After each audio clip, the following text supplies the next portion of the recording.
Says what he's saying again, Alav Shalom. If Hashem wants us to do Teshuva and keep His mitzvot, so why doesn't He speak to us? And why doesn't He guide us? So we have to know Hashem does speak to us. Even though we don't have prophecy, nevuah, Hashem still speaking to us. He just speaks a different language, a different way. How is that?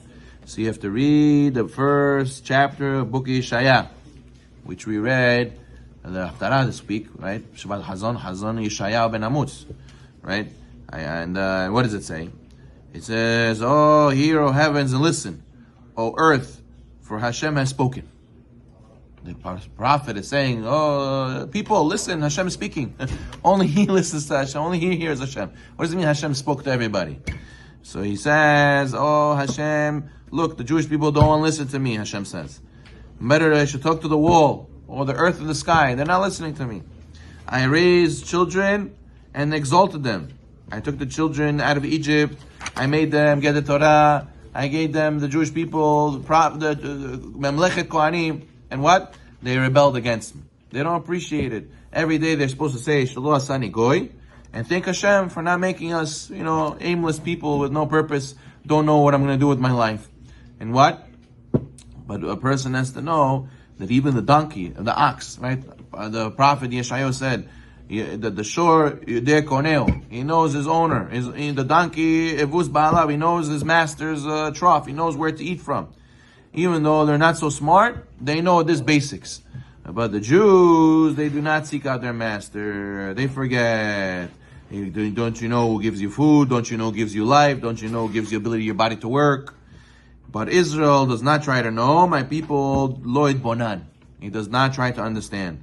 What does this mean? Lidbonen means to think deeply, to examine, to reflect, to do itbodedut. Person has to look at his life and realize how many good things Hashem did for him. And the way Hashem speaks to us today is not by prophecy. Oh, listen, O Israel. There's no such thing like that. How does Hashem speak to us? What happens to us, for the good or for the bad. And Hashem, when someone's trying to get your attention, let's say you're in the house and he's yelling your name, Moshe, you don't hear him. What does he start doing? He starts taking pebbles. He starts throwing pebbles at your window to get your attention. If the pebbles don't work, Chaz Shalom maybe has to throw a big rock, break it through the window, and then you'll get attention. You'll get attention. But the main idea is Hashem's knocking. You got to open the door. You got to start listening, because not, then Hashem's going to start knocking harder. Chaz Shalom. So what happened? HaKadosh Baruch Hu watches over us personally, Hashgacha Pratit, from the day you were born until this day, from the day of beginning of the universe till now. He made sure every single little event happened according to exactly how it's supposed to be for our benefit. And what? We prefer to sleep. But what? Person has to realize that we have to go and reciprocate with the greatness that Hashem did for us. Why is it important to do this? And how do you do this? You have to set aside time to do introspection. You have to do cheshbon nefesh. What's cheshbon nefesh? Where you set aside time to reflect, am I doing the right thing with my time? Some people, they micromanage their schedules and work. This minute to this minute, I'm doing this. This minute to that minute, I'm doing that. And they have a to-do list, and they have to fill it up, and they have to do it. The person has to do that for his neshama. Did I say Shema before I went to sleep? Did I go on time to pray in the morning? How late was I? How on time was I? How early was I? Did I learn? How long did I learn? Did I learn in the evening? Did I not learn in the evening? Did I have a chavruta in the evening? Did I not have a chavruta?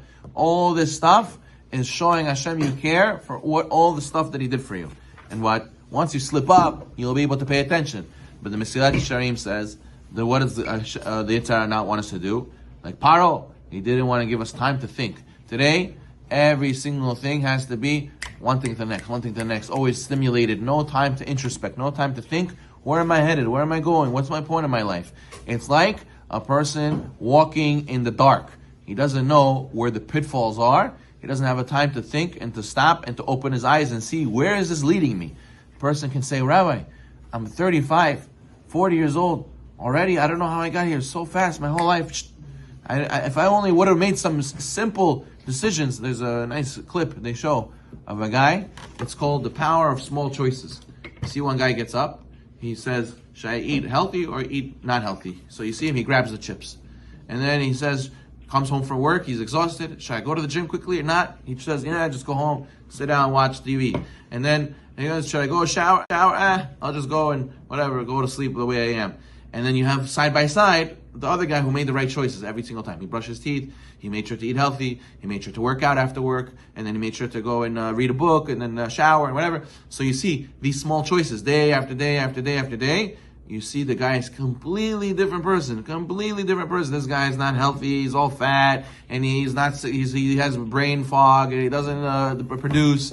And the other guy is strong, healthy, everyone admires him, and he's doing well in business, and he's doing what? From small choices. But what? If you don't take those few minutes to realize you're making these small little mistakes and these small little choices, it builds up, and after 30 years you see the result, and you're like, wow, how did this happen? How could I change this? Now you have to undo all that, and it's very deflating. So therefore he says, the way to give back to HaKadosh Baruch Hu is how he acts with us, and therefore we have to change our actions also. How we act with him, and how we do cheshbon nefesh. And that's called having gratitude to HaKadosh Baruch Hu. And he says, if not, then we have snowball effect. Eventually get to the point where Rabbi Nachman says, Astara shebetoch astara. What's Astara shebetoch astara? The hiddenness within the hiddenness. There's people who they're hidden from Hashem, meaning, okay, they're not so close to Hashem. There's some people, hiddenness within the hiddenness. They don't even know they're far from Hashem. They say, you're far from Hashem. No, I know I'm close to Hashem. Do I kill? Do I steal? Me and Hashem, very close. I am very spiritual. They're not. They don't even realize how far from Hashem they are. So therefore, he says, what does that happen? That happens when you snowball effect, where you don't take care to do cheshbon nefesh. It leads to one thing to the next, to the next, to the next. He ends off with a story. He says in the 1972 Olympics in Germany, it was supposed to take over September in Rosh Hashanah. So the Israeli delegation, they said that we're not going. What is this? We can't go and send the Israeli team on Rosh Hashanah. Why should you? Why should? They said no. We should go and be like everybody else. They said, the government said, and they said no. So some Jews went, and what did Hashem do? Hashem allowed their terrorists to come into Olympic Village, and they went and they killed 2 members of the Israeli team and took 9 hostages. And what? The world watched on television how the Germans tried to negotiate with the terrorists to buy them back. And what? And finally they were able to get air support with their hostages, and then what? The terrorists killed the hostages before killing themselves. So you see, it ended up a very horrible way. And the radio made a statement. They said, whenever we want to be like the nations, Hashem slaps us across the face and says, you will not be like them. Like it or not, you will remain a Jew.